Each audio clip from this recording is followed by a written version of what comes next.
Hi everybody, welcome to Gooey Plays. I haven't made a SimCity BuildIt video for a while now, but a lot's changed since I did make my last one, so I'm going to go through that with you today. I'm going to talk about city layouts as well, because it's something a lot of you guys ask me about. Obviously I'm not an expert and I don't proclaim to be, but I'll teach you, or I'll tell you some of the things that I've learned since I've been playing the game, which will hopefully let you optimise your city layout a bit.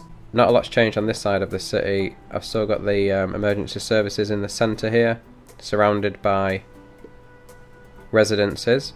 The extent of my city was about halfway through this Ferris wheel here, where the actual wheel is north to south. That was the extent of my city, so I've expanded a little bit to the right since then. That's because I've managed to put down emergency service cover on this side of the city as well. So my city is going to extend all the way to the edge of the map there, hopefully. It might not reach 100%. Let's have a look. There's a little bit of a gap in service cover to the edge of the city, but that's fine. I'm going to extend residences all the way up to the end. City layout, I would say the most important thing for a good city layout is the roads. You want to try to avoid a grid layout. You want to build roads as long as possible. That way you can squeeze as many roads in. As many residences in, because obviously space isn't being taken up by unnecessary roads. So I've got 5 roads here, 5 6-lane highways running all the way from the edge of the map, and they're going to run all the way through right to the very end. And actually in that missing area of service cover at this end of the city down here, I'll probably link the roads up because they do need linking up at some point. All these green roads, these small roads, are just temporary roads at the moment, just to link everything up. You can see I've got a square in the centre there. That's because obviously there's a Ferris wheel, which is a city specialization building in the middle, which you need golden coins to buy specialization buildings. So I've been completing quite a lot of view disaster challenges from the view tower. So I managed to save up quite a lot of golden keys, and I've still got a lot left, which I've used to build specialization buildings. So I've got this Ferris wheel here. I've also got an airship hangar and the Department of Transport. There is a heliport somewhere, which is there. That provides 50% population boost, I think, and I've got an entertainment HQ just stuck up there. These buildings and specialization buildings, not necessarily where I want them to be at the moment, but I'm limited on space because you can see I still need to expand these territories here. So I'm using every inch of space I've got. So I've just squeezed everything in, really. So it's just a placeholder until I've expanded. I can move the houses around a bit and put the buildings exactly where I want them to get the best population boost I can, but still getting a lot of boosts. You can see I've nearly got 400,000 population. Parks are providing 113,000 boost.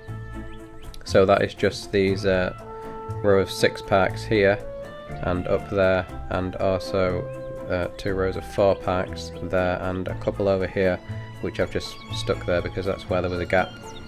But all those providing quite a lot of population boost. Getting 64,000 boost from transport, and we're getting 56,000 from the entertainment. You can see the Ferris wheel placed in the middle there covers the city from edge to edge, so no residences missed out in this layout. So I would advise you to do that maybe with your specialization buildings. Put them in the middle, surrounded by a road. That way they're covering as many of your buildings as possible, so it's an optimal place to put those. So yeah, road layout is probably the most important thing for a city layout, and then parks and specialization buildings would come second, and obviously just putting your residences then dotted around in the best places to get population boost. I'm actually at level 37 now. The next unlock is a TV, which I think is the last unlock. So after level 38 you don't get anything else. The best way to level up quickly would be to build residences. One thing I will say is when I only had these emergency service cover, these 3 buildings here, when my city was up to this limit, which is where the Ferris wheel is, I couldn't build any more houses because if I had they wouldn't have had any service cover. So what I was doing, which is something a few of you guys might know about, is demolishing residences and then rebuilding them from scratch, because it is the best way to get money. Obviously you can't rely on the tax income because it is quite slow, only 17,000 over 24 hours, so if you just rely on that, it's going to take you a couple of days to build one fire station or police station. So demolish buildings, maybe up to 6, and rebuild them from the ground up. If you're not happy with the materials required to build a house, you can just demolish it. You could click on it and demolish, and then build a new foundation in its place and build that building from the ground up. So you're always recycling, you've always got buildings to produce, and you're always generating income.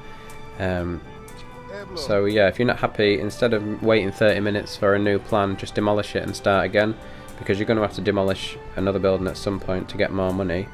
Obviously when you've got enough money, then like I did, I built a new police station, hospital and fire station over here, and then I was able to start just building buildings as normal and expanding my city. So that's something to think about if you want to earn money quickly, is the bulldozing residences technique.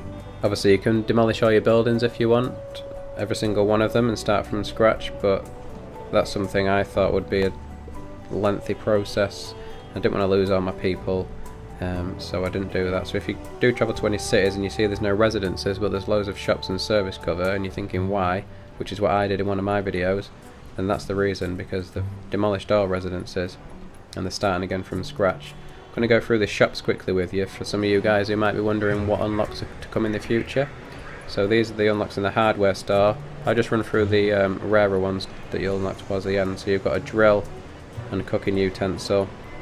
In the farmer's market we get beef burgers, or just beef, cheese and cream, sofas and home textiles in the furniture. You can get gnomes, fire pits and garden furniture, frozen yogurts, cherry cheesecake and bread, business suits, watches and shoes and hats, lights, refrigerators, barbecues, and also the TV, which is our next unlock. We've also got burgers, cheesy fries, lemonade, pizza, and then the glue and stuff, which you'll probably already have. So there are some unlocks to look forward to in the future.